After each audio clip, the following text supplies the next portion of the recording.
नमस्कार दोस्तों, मैं हूं मीनू गुप्ता और आप सभी का स्वागत है मेरे चैनल लव परी 21 में।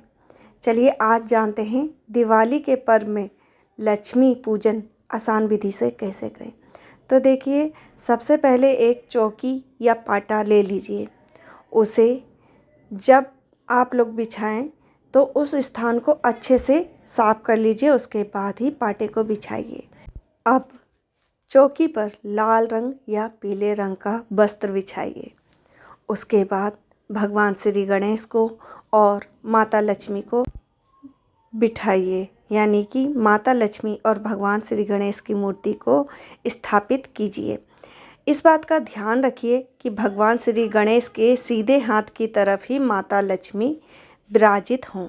ठीक है, इस बात का आपको विशेष ध्यान रखना है। अब आप पाटे पर अष्टदल कमल बनाइए चावलों से। ठीक है, चावल आप हल्दी से रंग सकते हैं या कुमकुम से भी रंग सकते हैं। अब आप देसी घी का एक दीपक ज़रूर चौकी पे जलाइए, क्योंकि हम लोग जो भी पूजा पाठ करते हैं उसका साक्षी दीपक होता है, यानी कि दीपक को ज़रूर पूजा आरंभ करने से पहले जलाना चाहिए। ठीक है, उसके बाद आप एक कलश ले लीजिए। कलश पर स्वास्तिक बना लीजिए और कलश के कंठ पर कलश ज़रूर बांधें। ठीक है, अब उस कलश को आपने जो अष्टदल का कमल है उसके ऊपर रखिए और कलश में जल भरिए। पहले गंगा जल, उसके बाद शुद्ध जल। ठीक है, उसके बाद हल्दी की गांठ, सुपारी, पान, इलायची, लौंग का जोड़ा इत्यादि डालिए और 1 रुपये का सिक्का ज़रूर डालिए।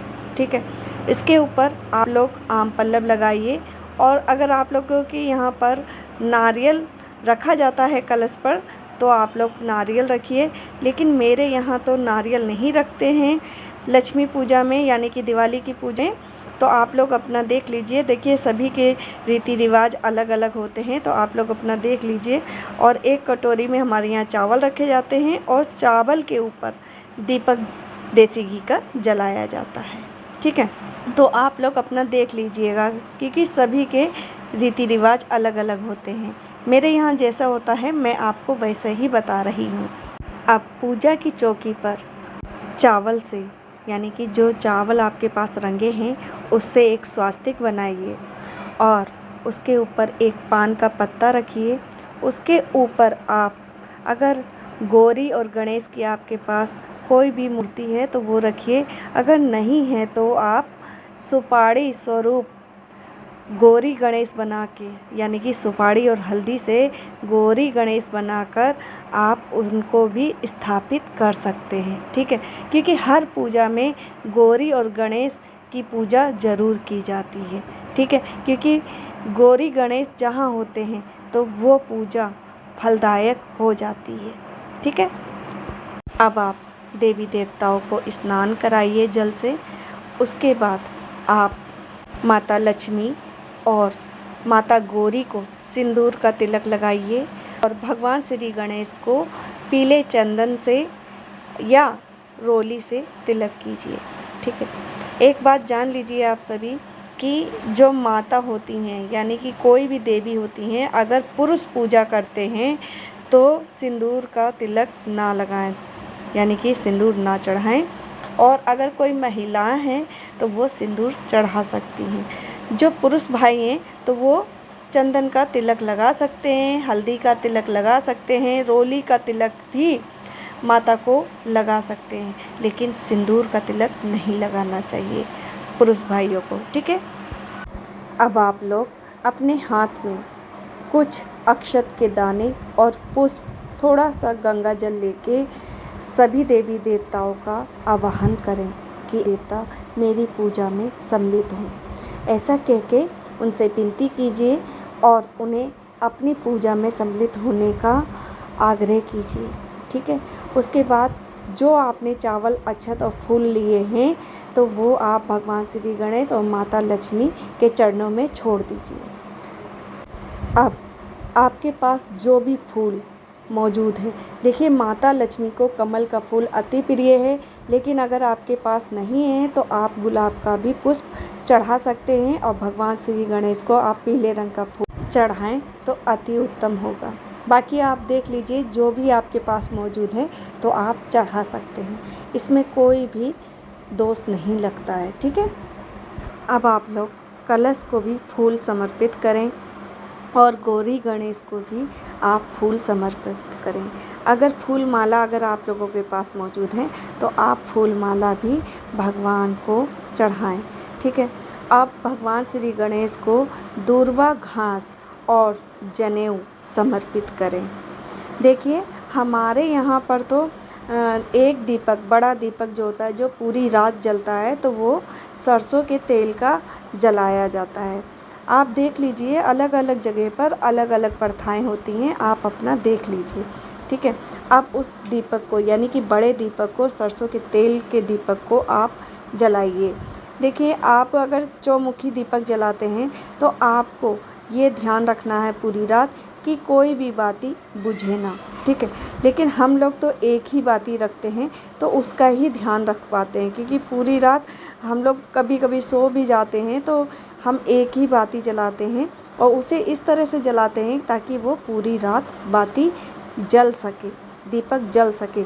अगर तेल कम हो रात में तो उसमें तेल ज़रूर डाल के अच्छे से रखिए ताकि वो दीपक पूरी रात जल सके। ठीक है। अब इसके बाद आप 5 देसी घी के दीपक मिट्टी के ज़रूर जलाइए, क्योंकि 5 दीपक तो ज़रूर ही जलाने चाहिए। ठीक है। उसके बाद आप धूप बत्ती कीजिए और भगवान से विनती कीजिए, अपनी पूजा में सम्मिलित होने का आग्रह कीजिए। ठीक है। अब देखिए, मेरे यहाँ जब दशहरे की पूजा होती है ना, तो उसमें जो उपले पूजा के लिए बनाए जाते हैं, तो वही जब वो सूख जाते हैं तो उठा के रख लेते हैं। उनमें से एक उपला आप लोग अग्यारी के लिए ज़रूर रखिए। देखिए, उस उपले को जला लीजिए और उसके ऊपर हवन सामग्री, लौंग के 2 जोड़े, खील और मिठाई, बतासे, जो भी आप पूजा में मिठाई सम्मिलित करते हैं तो वो मिठाई आप लोग ले लीजिए और कपूर की सहायता से उसे जलाइए, यानी उपले को। ठीक है। क्योंकि कहते हैं कि जो अग्नि होती है, अग्नि में अगर आप कुछ भी मतलब डालते हैं तो उसका सीधे भोग भगवान तक की पहुंच जाता है अग्नि द्वारा। ठीक है। तो आप इस बात का विशेष ध्यान रखिए। मेरे यहाँ तो अग्यारी ज़रूर दी जाती है, भगवान को इसी तरह से भोग लगाया जाता है। उसके बाद आप खील, बतासे, मिठाई इत्यादि जो हैं, माता लक्ष्मी को और भगवान श्री गणेश को, कलश को सब भोग के रूप में अर्पित करें। इसके बाद जो आप धनतेरस पे धनिया और हल्दी, झाड़ू इत्यादि लाए हैं तो वो भी पास में रखिए। और इस दिन पोटली जो बनाई जाती है, धन पोटली बनाई जाती है, तो इसी पूजा में ही रखा जाता है पोटली का सारा सामान। तो जान लेते हैं पोटली का सारा सामान क्या क्या लगता है। तो देखिए, 5 कोड़ी पीले रंग की और 5 सफ़ेद रंग की, 2 लौंग के जोड़े, कपूर, 5 गोमती चक्र और गुलाब का फूल, हरी इलायची के 2 जोड़े। ठीक है। और 1 रुपये का सिक्का, अगर चांदी का सिक्का है तो चांदी का रख सकते हैं, और नहीं है तो कोई बात नहीं, जो नॉर्मली सिक्का होता है, रुपया होता है, वही रख सकते हैं आप। हल्दी की 2 गांठें और अक्षत, इन सब सामग्री को देखिए, इसमें धनिया ज़रूर शामिल कीजिएगा। जो आप धनतेरस को धनिया लाए हैं, 5 चुटकी धनिया भी रखी जाती है इस पोटली के अंदर। अब आप जहाँ भी पूजा कर रहे हैं वहाँ झाड़ू को ज़रूर रखिएगा। जो भी सोने चांदी के आभूषण लाए हैं या बर्तन लाए हैं तो उन्हें भी वहाँ पर रखिएगा, पूजा में सम्मिलित कीजिएगा। अब आप जो पोटली बनाने के लिए सामग्री रखी है उनके ऊपर जल का स्नान कराइए और फिर उनके ऊपर आप तिलक कीजिए, पुष्प आदि चढ़ाइए और फिर उन्हें भोग लगाइए। देखिए, इसी तरह से झाड़ू की भी पूजा होती है। पहले जल अचवाया जाता है, उसके बाद उनको टीका किया जाता है, पुष्प चढ़ाए जाते हैं। अब बारी आती है भोग लगाया जाता है। इसी तरह से तो झाड़ू को पहले स्नान कराइए, यानी कि जल खींचिए, तो इसी तरह से फूल चढ़ाइए, पहले जल से अचवाया जाता है, फिर तिलक किया जाता है, पुष्प चढ़ाए जाते हैं, फिर भोग लगाया जाता है। देखिए ये हो गई दिवाली की पूजा।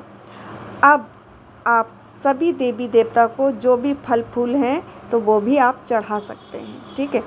देखिए ये आप अपना देख लीजिए, बहुत से लोगों के पास फल फूल नहीं ले पाते हैं, क्योंकि देखिए इतनी महंगाई है, सभी के पास सब चीज़ नहीं मतलब मौजूद होती है। मैं बहुत ही आसान तरीके से लक्ष्मी पूजा बता रही हूँ जो कि कम पैसे में हो जाए, ठीक है। देखिए दिवाली हो चाहे होली हो, आप अपने बजट के अनुसार ही खर्चा कीजिए, ठीक है।